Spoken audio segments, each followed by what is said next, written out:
नमस्कार दोस्तों, MCX में ट्रेड करने वाले मेरे सभी दोस्तों का मैं हार्दिक स्वागत करता हूं और मैं ये आशा करता हूं और ये मैं प्रार्थना करता हूं कि आप सभी बहुत कमाएं MCX में ट्रेड करके।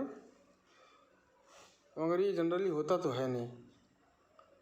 कोशिश करते हैं हम, है ना, कमाने की, मगर बहुत बार हमको हमारी उम्मीद के हिसाब से कुछ रिज़ल्ट मिलता दिखता नहीं है ना।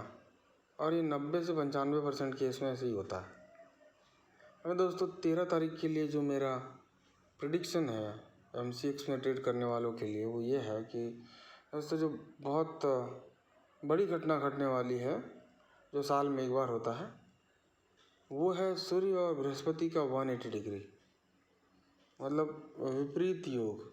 अभी आप देखोगे सूर्य और बृहस्पति के बीच में ये कोने में एकदम आप देखो 178.7 डिग्री का डिस्टेंस है। मतलब एक दिन के अंदर सूर्य और बृहस्पति एक दूसरे को क्रॉस कर जाएंगे।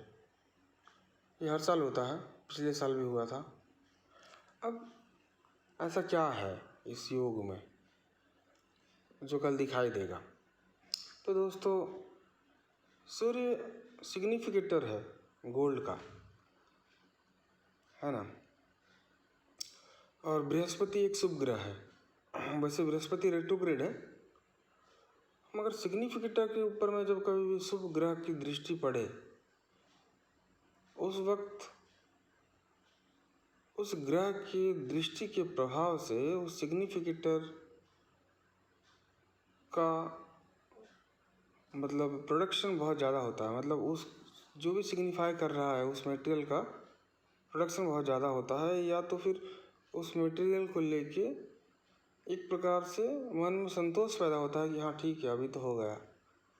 तो उससे होता क्या है कि अगर आदमी को संतोष मिल जाए कि हाँ ठीक है, अब ये जो मटेरियल है बहुत हो गया, अब इसकी मात्रा बहुत है, तो उसका दाम और नहीं बढ़ता, क्योंकि डिमांड इस केस में कम हो जाता है। तो दोस्तों मेरा ये मानना है कि चूँकि सूर्य सिग्निफिकेटर है गोल्ड का, तो कल गोल्ड का प्राइस गिरेगा और इस प्राइस को आप बहुत मतलब लोअर वैल्यू पे आप देखेंगे। मतलब लोअर तो नहीं, मतलब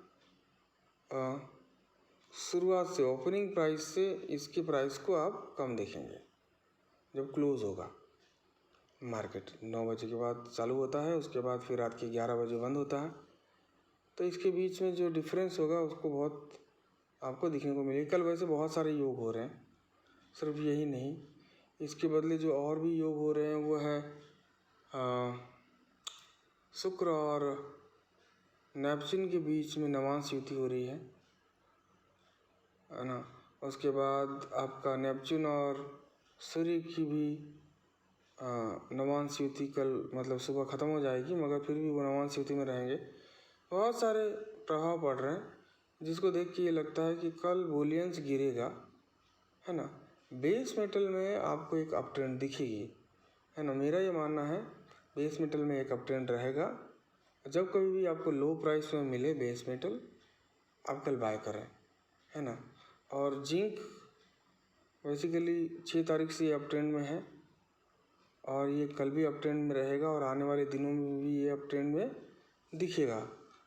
तो जिंक अगर आपको अच्छे प्राइस पे मिले तो आप उसको बाय करके चलें, है ना। तो कल का एक ही नारा है कि गोल्ड और बुलियंस को नहीं, बुलियंस नहीं, सिर्फ गोल्ड, क्योंकि सिल्वर के लिए भी कुछ पॉजिटिविटी दिख रही है, तो गोल्ड ही नेगेटिव होगा, सिल्वर उतना ज़्यादा नहीं होगा।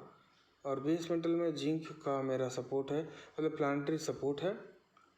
जिंक अच्छे प्राइस में मिलेगा तो आप ले लें, क्लोजिंग के वक्त आपको अच्छे प्राइस देगी वो अपसाइड में, है ना।